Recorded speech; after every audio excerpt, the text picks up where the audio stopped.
Australia came into this campaign with the weight of legacy on its shoulders. Once proud holders of Fed Cup titles, now chasing a dream that had eluded them for nearly half a century. Under the rebranded glory of the Billie Jean King Cup, they sought redemption. They sought history, and they believed this would be their time. But sport, as ever, is not scripted. It is brutal. It is honest. It is ruthless in its delivery of heartbreak. It began in Brisbane, on home soil, beneath the sunlit skies and the roar of a crowd dressed in green and gold. Australia's opening tie was not meant to be a test.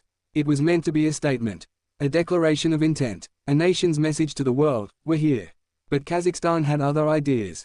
Yulia Putintseva, fierce, fearless, and utterly unbothered by noise, silenced the crowd first. Her opponent, Maya Joint, was a mere teenager, 18, wide-eyed, brimming with potential, and yet unprepared for the maelstrom Putintseva unleashed. It was a lesson in tennis. A lesson in tempo, in intensity, in what it means to play for a team and a flag. Maya held her own in patches. Her backhand sang. Her court movement showed promise. But experience is a cruel teacher. Putintseva broke her 4 times, dismantled her rhythm, and walked off the court with a 6-2, 6-1 win. Clinical, cold, convincing. Then came Queensland's daughter, Kim Birrell, the pride of the local faithful, facing off against Elena Rybakina, the former world number 3 and reigning Wimbledon champion. A mismatch on paper, a war in reality. Rybakina took the first set 6-3. Birrell fought tooth and nail in the second. She found herself up 5-1.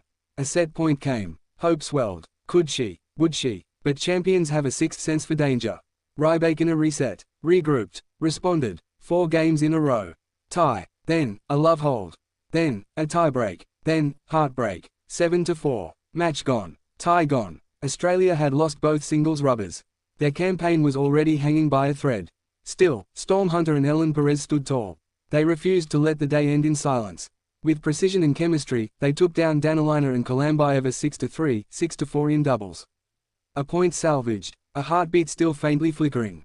But Kazakhstan needed only to defeat Colombia, a team without any player ranked in the top 600. The writing was on the wall. Fast forward to Malaga. A new stage, new stakes, and the quarterfinals against Slovakia, a matchup Australia was favoured to win. Sam Stosur, in her debut year as team captain, had a decision to make. Olivia Gadecki or Kim Birrell to open proceedings. Gadecki, fresh off her WTA Top 100 breakthrough, or Birrell, who had just contested the Japan Open final. She chose Birrell. It was a gamble, and it almost paid off. Against Viktória Hrunčáková, ranked outside the world's top 240, Birrell started solidly. The first set was close. Then gone. The second set, hers in a tiebreak. But the decider, a test of nerves and knees. After 2 hours and 31 minutes, the Slovak had pulled off the upset. 7-5, 6-7, 4, 6-3.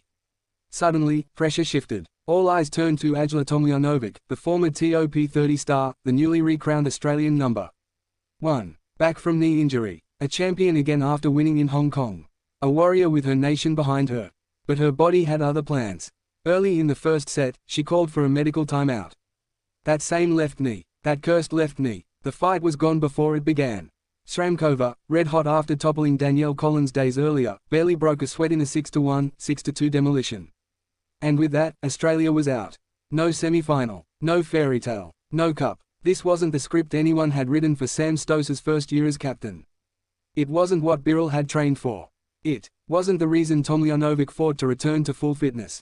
This was a collapse, a sobering reminder that tennis is not always kind to those who deserve it most. Slovakia, the underdogs, now ride a wave of momentum, eyeing a semi-final clash against either Great Britain or defending champions Canada. They came to Malaga to survive. Now they threaten to conquer. Australia, meanwhile, must reflect. They had the talent, they had the heart, but they lacked the finishing edge when it mattered most. And yet, amid the wreckage of defeat, there are embers to carry forward. Maya Joint learned what it means to face a player ranked in the top 30. And she did not crumble. She'll be back. Kim Birrell showed once again that form can transcend rankings. That fight doesn't come from numbers, it comes from belief. Storm Hunter and Ellen Perez, elite doubles specialists, proved once again that Australian tennis still has grit. And Ajla, oh, Ajla, she will rise again. She's done it before. She will do it again. For now, Australia walks away without silverware. But not without scars that will one day become strength. This journey is not over. It never is. It simply pauses. Until next year. Until the next Raw. Until the next flag is lifted, the next anthem sung, the next racket swung in rage, in hope, in honor. This was the Billie Jean King Cup.